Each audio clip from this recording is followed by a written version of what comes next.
Well, thanks for joining. We're broadcasting live from downtown Seattle and DevHub's headquarters, and today we're joined by Director of Marketing Eric Hoppe from one of our favorite, integrations, or at least one of our, I would say, our strategy partners that we always recommend to our customers related to content, and it's called CrowdContent. Link below. Thanks for having me, Mark. I'm always jealous of your background. It's so much more polished than like a blue wall and TV we have here. This was one of our CEO's greatest additions to this new office here was getting some custom artwork for the walls. It looks really professional. I love it. The reason I wanted to pull Eric kind of onto this call is because, and it is a little self-promoting, I won't even lie, but because like we work with a lot of people, let's say in the, I'll say SEO space, our side of this whole equation is the ability to generate a lot of pages. And I'm talking, 20, 100, 1,000, 17,000, 73,000 pages. That part to me is always the easiest part. And the part that gets a little bit more difficult, which is actually not difficult, because a company like CrowdContent can make that really easy, they will help you on the content part.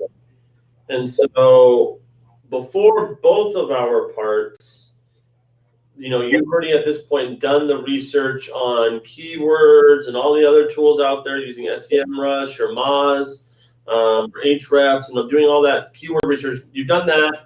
You've used us to build out what the structure of all that will look like, and then to fill in that structure, that's my friend Eric Hoppe.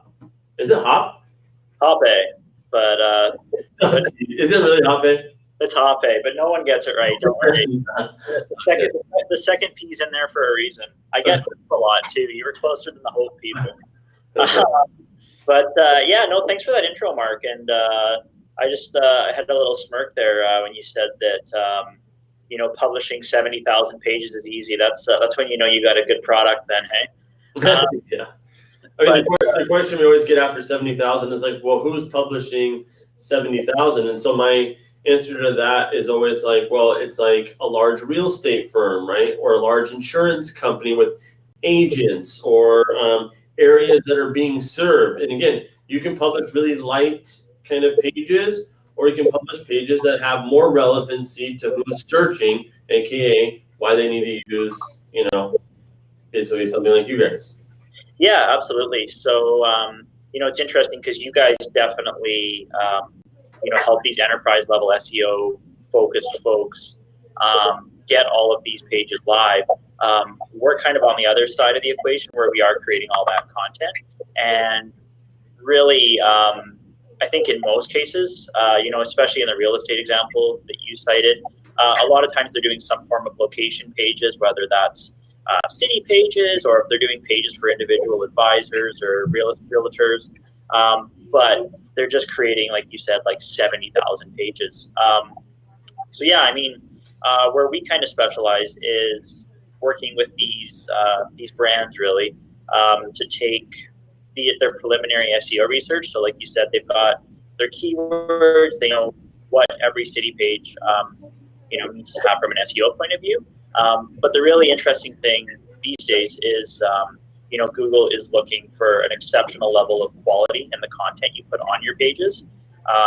There's been a lot of talk lately about complete content, basically being content that's, covering a lot of the semantically related topics of your primary keywords. So, our bigger clients typically, put a lot into making sure they're creating really robust city pages, that address the high level issue, but then they get into related topics. Like, if you're putting up a page for a real estate website that's all about, buying homes in Seattle, you're going to have information on there potentially about, what the schools are like, what some of the big attractions are, what the parks are like. You can just kind of go through and find all these related things that you can cover. That's a challenge if you want to create 70,000 of them. we usually just build dedicated teams of writers that are also good at research, and then we'll go through. We make sure that we've got our templates in place, and every field on the template's got requirements, instructions. Like, this is where you write about the schools. This is where the data point is for that. So then you actually have someone going out there and pulling useful information, writing high quality content for it, and then as they go through, they've got their entire city page all into individual fields. And then they could potentially take that and map it out to a service like RallyMind, and that's what gets thousands of pages up all at once. You probably need to say it 3 times on this video, because the one question I always get when they talk about content is beware, like, tell them how good your writers are. And I mean, I'm always saying that because we've been around for like 11 years. We've used or recommended a lot of services for content. Yeah. I'm going to tell you, the only people we like working with Eric and your colleague Megan a lot. Yeah. I mean, again, to me, again, you guys are a company, but I mean, I always say humans do humans. Or I mean, it's a whole thing. We were already at 4 minutes. I say people do business with people. I think is what it is. So we always like, but again, like, tell people who could be watching, like, who your writers really are. Yeah, so I mean, we're really proud of our writers, and we're also pretty picky in who we work with. So last time I checked, we're accepting about 15% of people who apply with us, and then we're constantly working with them. As they do more work for us, they progress, they get better ratings. But largely, if we were doing a project like this, say it was a real estate website that wanted a ton of city pages, we're actually going to go out and we're going to recruit some people that actually have experience writing this type of content, that understand real estate, so that you're getting a team of people that are qualified to write for you. And then on top of that, we also have a managed layer where we've got, an in-house team of editors and QA professionals that go through, and they're making sure everything's ready to go for you.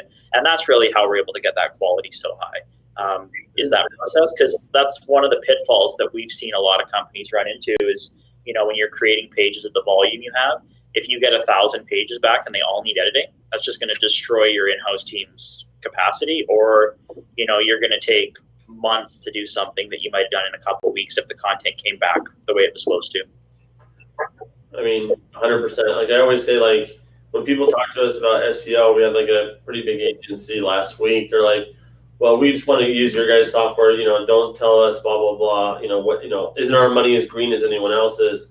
And I was like, listen, you're just going to be miserable because you're going to rush through something and not having it done right. And to me, I'm always like, sustainable SEO. Again, I know things change and stuff like that, but anything you're trying to do quick is good maybe for right now, but to fix it later, you're just creating kind of this like technical debt that's going to screw it all up later. And so that's why.